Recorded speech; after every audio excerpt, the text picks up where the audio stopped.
नमस्कार समस्तंकु आंतरिक शुभेच्छा। ए वर्ष सारा स्वभाव कवि गंगाधर मेहरंको श्राद्ध शतवार्षिकी पालन हेउछि। तेबे से जहा हेउना काहीकि गंगाधर साहित्य को नेई पाठक मानक मध्यरे अनेक प्रश्न,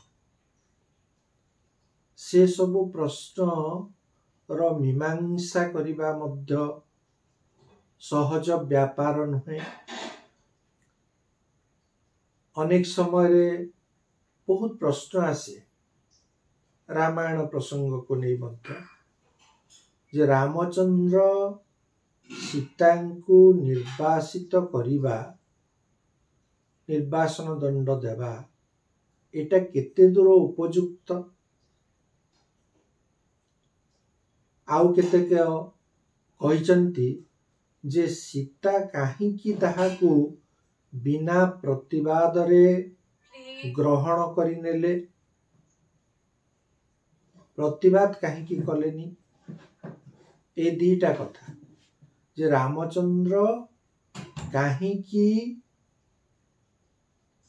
सीता को ए प्रकार दंड देले, एवं द्वितीय कथा होची सीता काहे की तार प्रतिवाद करिवे नाही।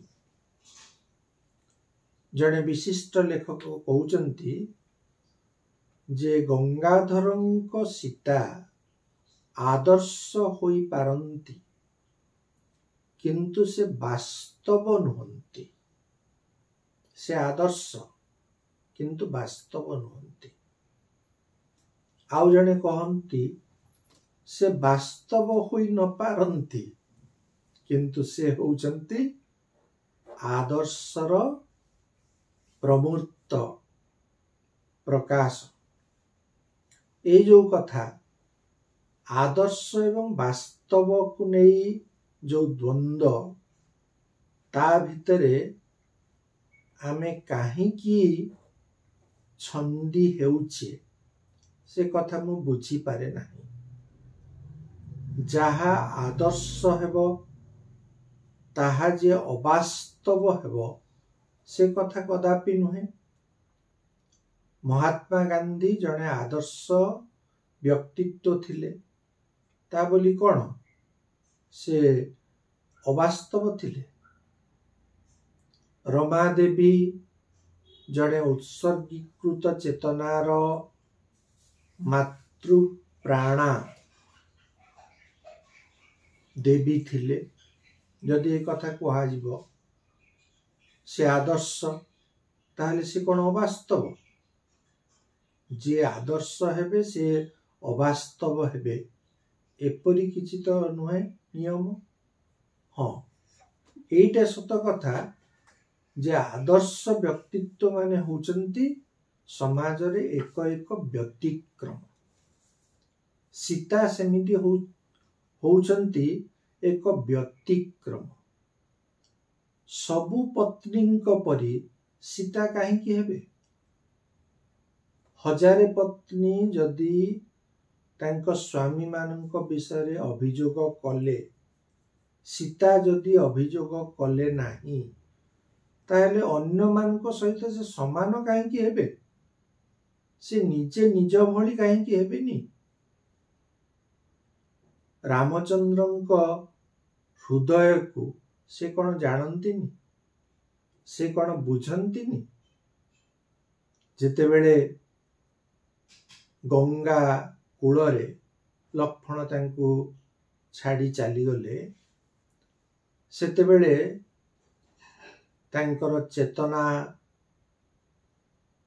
हराई दिले, टली पड़िछंती से तले। मात्र संज्ञा जेते बेले फेरी पाइछंती, कौन देखुछंती गंगाधर लेखुछंती ताको। दिसिला सकल दिग रामचंद्रमय, बसिछंती प्रभु होई विषन्न हृदय। ଯୁଗ୍ମ କରେ ଆଗେ ଉଭା ସୁଧୀର ଲକ୍ଷଣ ହୋଇଛି ଦୁହିଁଙ୍କ ନେତ୍ର ଲୋତକ ଝରଣ। ଏ ଦୃଶ୍ୟ ଦେଖୁଛନ୍ତି ସୀତା।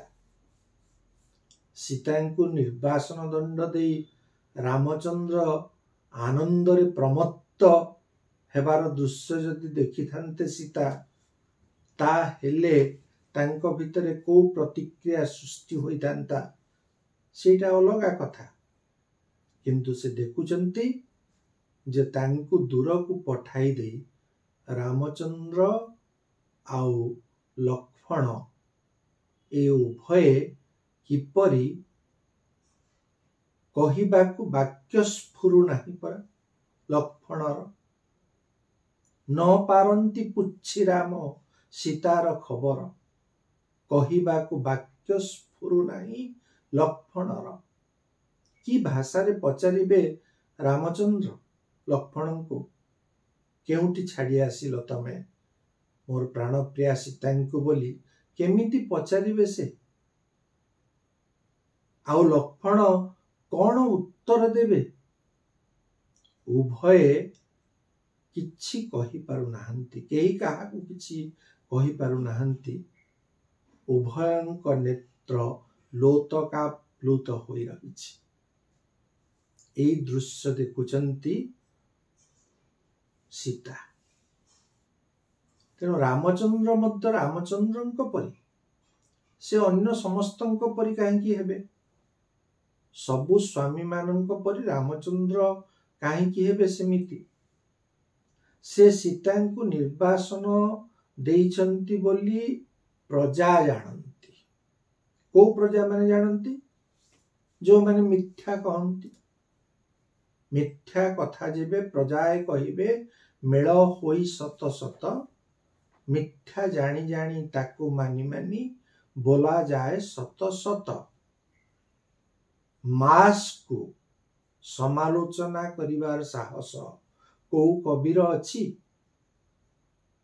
ଗଙ୍ଗାଧର ସେ ମାସକୁ ସମାଲୋଚନା କରିଛନ୍ତି, ସମାଜକୁ ସମାଲୋଚନା କରିଛନ୍ତି, ମିଥ୍ୟାବାଦୀ ପ୍ରବଞ୍ଚକ ମାନଙ୍କୁ ସମାଲୋଚନା କରିଛନ୍ତି। ଯୋଉମାନେ ନା ବୁଝିପାରନ୍ତି ରାମଚନ୍ଦ୍ରଙ୍କ ହୃଦୟ, ନା ବୁଝିପାରନ୍ତି ସୀତାଙ୍କ ତ୍ୟାଗ, ସେମାନଙ୍କୁ ସମାଲୋଚନା କରିଛନ୍ତି ସେ। ତେଣୁ ମିଥ୍ୟାବାଦୀ ମାନଙ୍କ କଥାରେ ପଡ଼ି ରାମଚନ୍ଦ୍ର କାହିଁକି ଏମିତି କଲେ, ଏ ପ୍ରଶ୍ନ ମଧ୍ୟ ଅନେକ କରନ୍ତି। କିନ୍ତୁ ମିଥ୍ୟାବାଦୀ ମାନଙ୍କୁ ସନ୍ତୁଷ୍ଟ କରିବା ପାଇଁ ସେ ନେଲେ ବାଧ୍ୟ ହୋଇ ଯେଉଁ ପଦକ୍ଷେପଟି, ସେ ପଦକ୍ଷେପ ତାଙ୍କ ଅନ୍ତରାତ୍ମାର ଆଦୌ ନୁହେଁ, ଆଦୌ ନୁହେଁ। ସୀତା ତାଙ୍କ ଠାରୁ ଆଦୌ ଦୂରବର୍ତ୍ତୀ ନୁହନ୍ତି। ସେ ସବୁବେଳେ ତାଙ୍କର ନିକଟବର୍ତ୍ତୀ ହୋଇ ରହିଛନ୍ତି। ଯେଉଁଠି ବି ସୀତା ରହନ୍ତୁ ନା କାହିଁକି, ତାଙ୍କର ଅସଲ ଘର ହଉଛି ରାମଚନ୍ଦ୍ରଙ୍କ ହୃଦୟ। ଆଉ ରାମଚନ୍ଦ୍ର ଯେଉଁଠି ରହନ୍ତୁ ନା କାହିଁକି, ତାଙ୍କର ଅସଲ ଗୃହ ହେଉଛି, ପ୍ରକୋଷ୍ଠ ହେଉଛି ସୀତାଙ୍କ ହୃଦୟ। ତେଣୁ ଉଭୟେ ଏତେ ଏକାତ୍ମ ଥିଲେ। ସୀତା କହୁଛନ୍ତି, ଚମତ୍କାର ଭାବରେ କହୁଛନ୍ତି ଯେ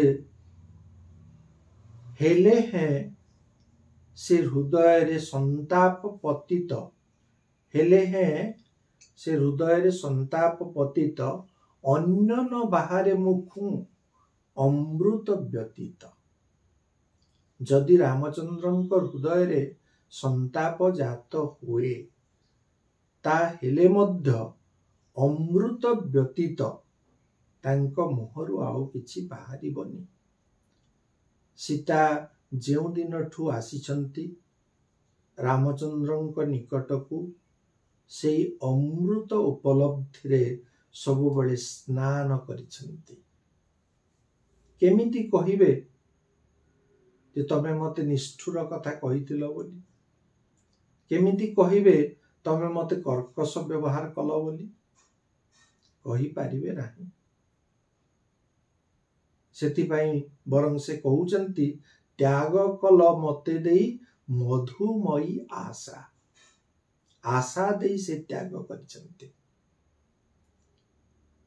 आशा विश्वास दे त्याग करिसंती।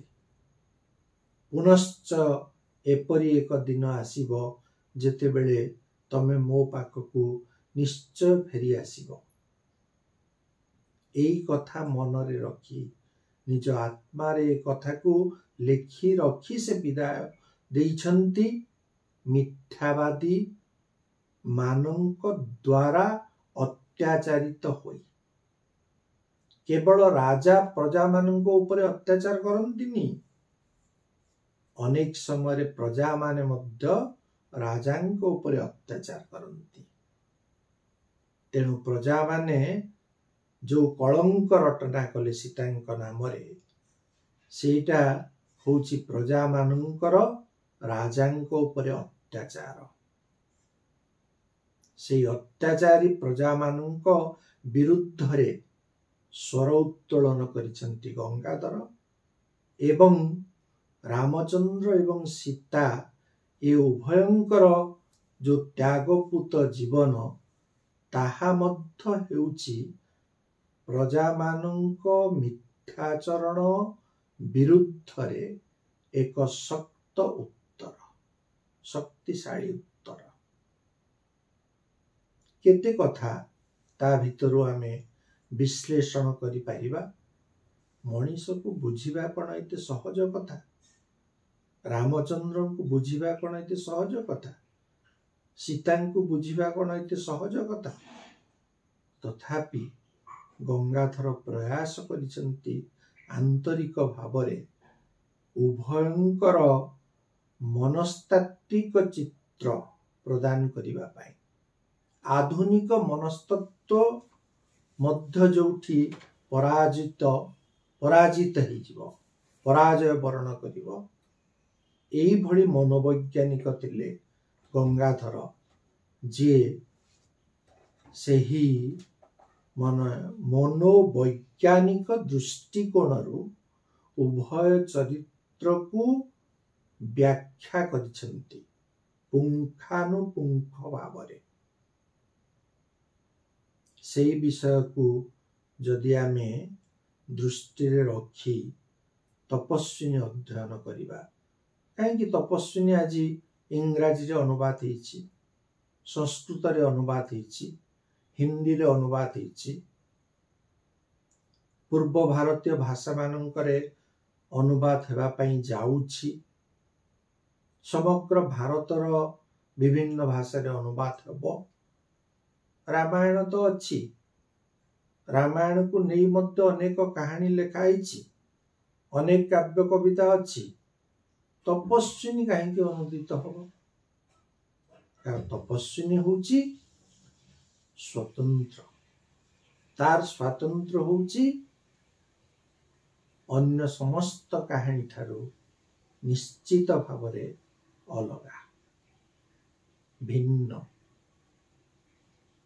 गंगाधर तपस्विनी से होची तांकर जो श्रेष्ठ काव्य मास्टरपीस बोली आमे जाहाको कहू, केवल तांकर मास्टरपीस नुहे, से होची ओडिया साहित्यर एक श्रेष्ठ कृति।